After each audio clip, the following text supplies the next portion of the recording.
Bismillahirrahmanirrahim. Assalamualaikum warahmatullahi wabarakatuh. Salam sejahtera buat kita semua, shalom.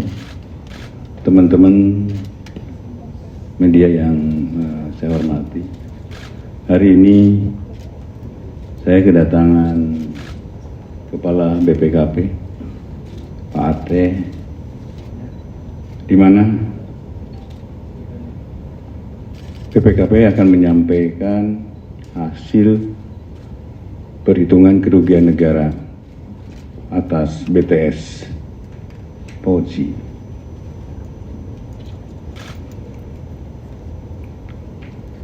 Hasil perhitungannya sudah final dan tentunya kami setelah final perhitungannya kami akan tindak lanjuti ke tahap penuntutan. Mengenai jumlahnya, nanti Pak Kepala BPKP akan menyampaikan berapa temuannya dari proyek berapa. Dan untuk itu silakan Pak Kepala BPKP. Terima kasih Pak Jaksa Agung. Assalamualaikum warahmatullahi wabarakatuh. Teman-teman, bahwa kami sesuai permintaan Jaksa Agung Muda Tindak Pidana Khusus Kejaksaan Agung RI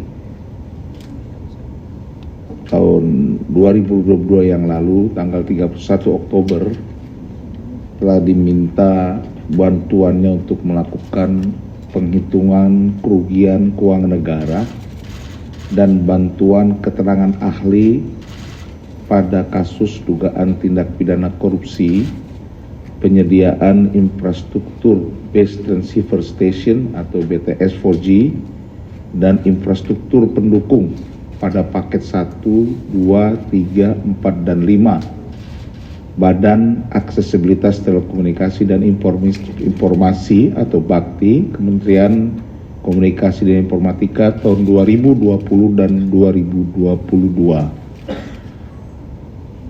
Setelah berdasarkan surat permintaan itu, kami meminta expose dari penyidik tentang hasil penyidikan yang sudah dilakukan, dan berdasarkan itu kami melakukan penelitian dan menerbitkan surat tugas audit perhitungan kerugian keuangan negara. Dalam proses menghitung kerugian keuangan negara, BPKP melakukan prosedur audit, ini antaranya melakukan analisis dan evaluasi atas data dan dokumen, melakukan klarifikasi kepada para pihak terkait, dan juga melakukan observasi fisik bersama tim ahli BRIN dan penyidik ke beberapa lokasi.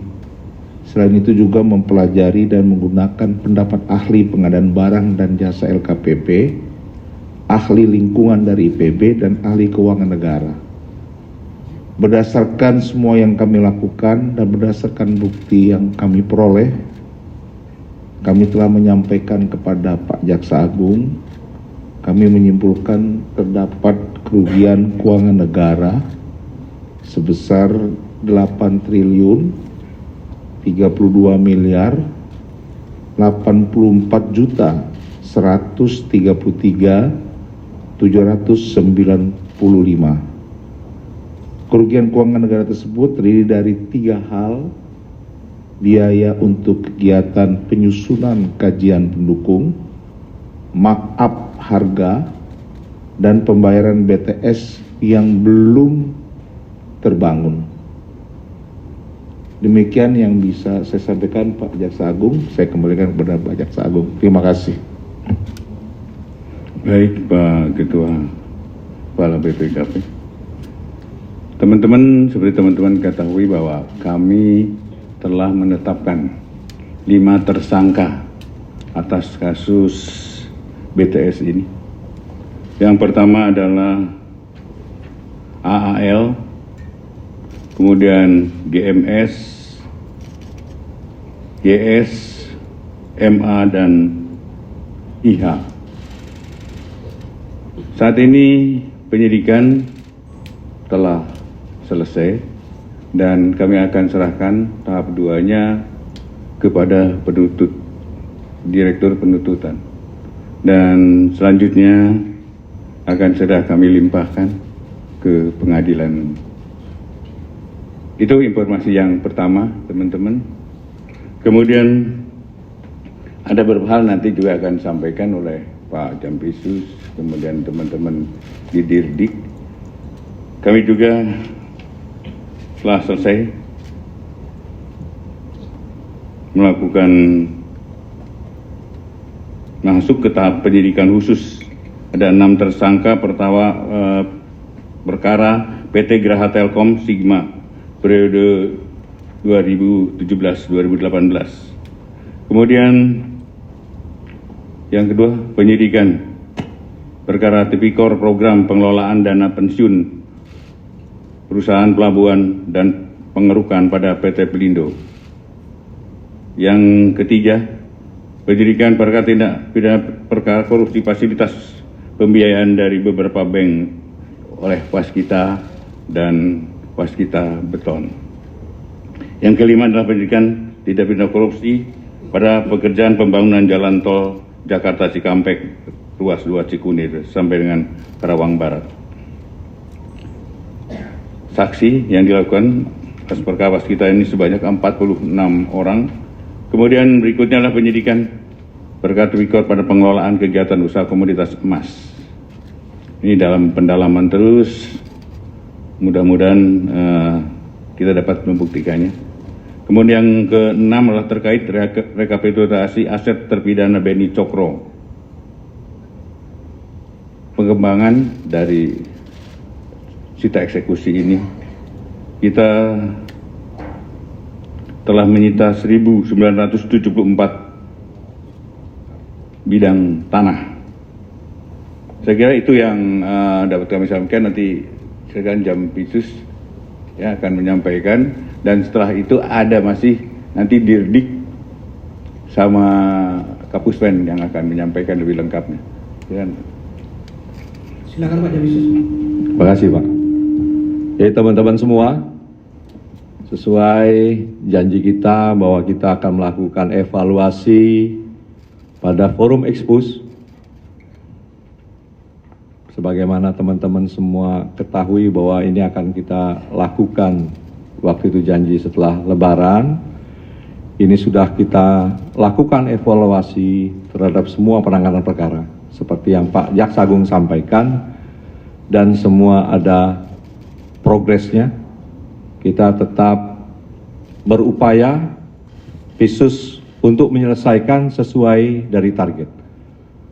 Berusaha cepat dan berusaha nanti kita publish semua hasilnya.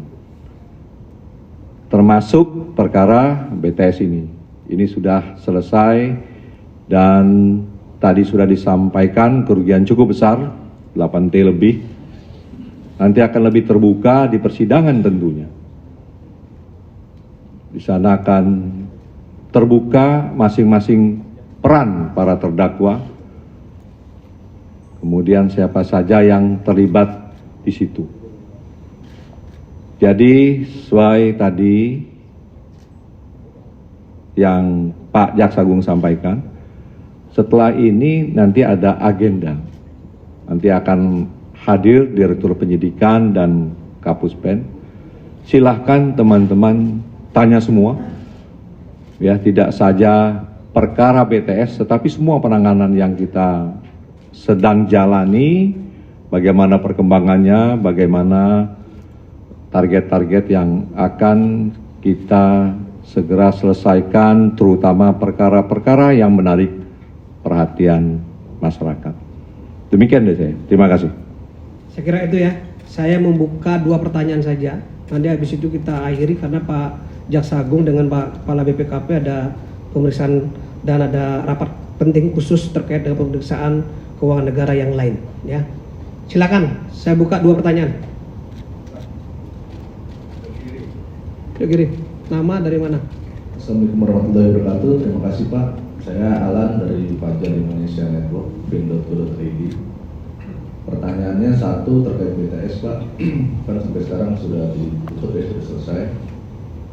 Tapi menariknya Pak, sampai saat ini apakah ada keterkaitan kuasa pengguna anggaran ya, Pak Menteri di sini dalam perkara ini, karena melihat kerugian negaranya kan sangat luar biasa besar ya Pak, 8 triliun.